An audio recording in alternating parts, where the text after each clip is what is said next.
Hi friends आणि सर्वांना good morning. तर मी आज हा मॉर्निंगला व्हिडिओ बनवायचं कारण एक गोष्ट माझ्या लक्षात आलेली आहे.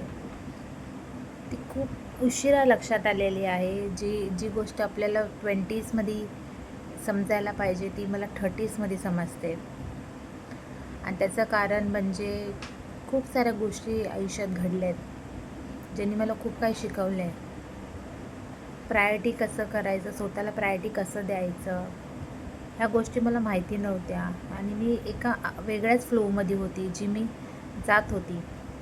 पण आता जशी जशी एज वाढते, मॅच्युरिटी माझी आत्ता वाढते. माहिती आहे हे मूर्खपण आहे, पण काय करणार.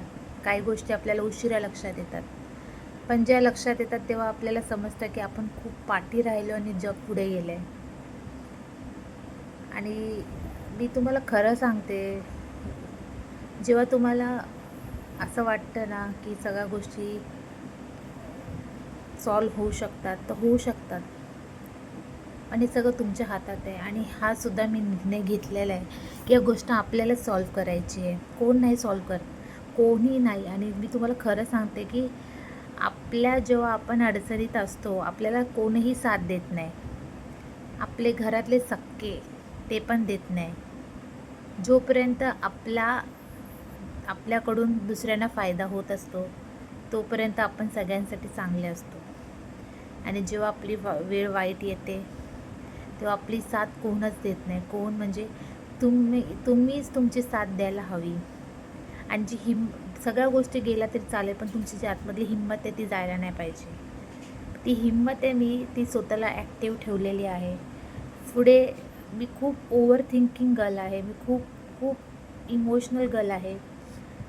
मी सगळ्यांचा खूप विचार करते. त्याच्यामुळेच कदाचित या सगळ्या गोष्टी घडतात आपल्यासोबत आयुष्यामध्ये. पण आत्ताची जी वेळ आहे ती आपल्याला प्रॅक्टिकल राहण्याची आहे. आणि प्रॅक्टिकली विचार आणि अटॅचमेंट तर बिलकुल करू नका. असं मी म्हणत नाही की प्रेम केलं नाही पाहिजे, कोणावरती केलं पाहिजे, पण तुम्हाला तुमचे लिमिट्स कळाले पाहिजे. कुठलीही गोष्ट तुम्ही अति करायला जाल त्याची मातीच होते. पण लिमिट्समध्ये असायला पाहिजे. ही गोष्ट मला आत्ता कळाली आहे. प्लीज माझ्या बोलण्यावरून तुम्हाला काहीतरी लेसन भेटेल. कारण आपण ना जेव्हा लहान असतो ना आपल्याला मोठे सांगत असतात. ते का सांगतात? कारण त्यांना अनुभव असतो.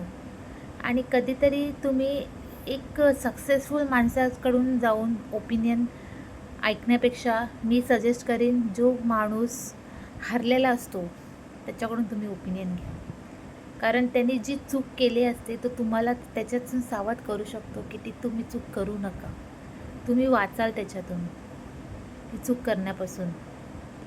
थँक्यू.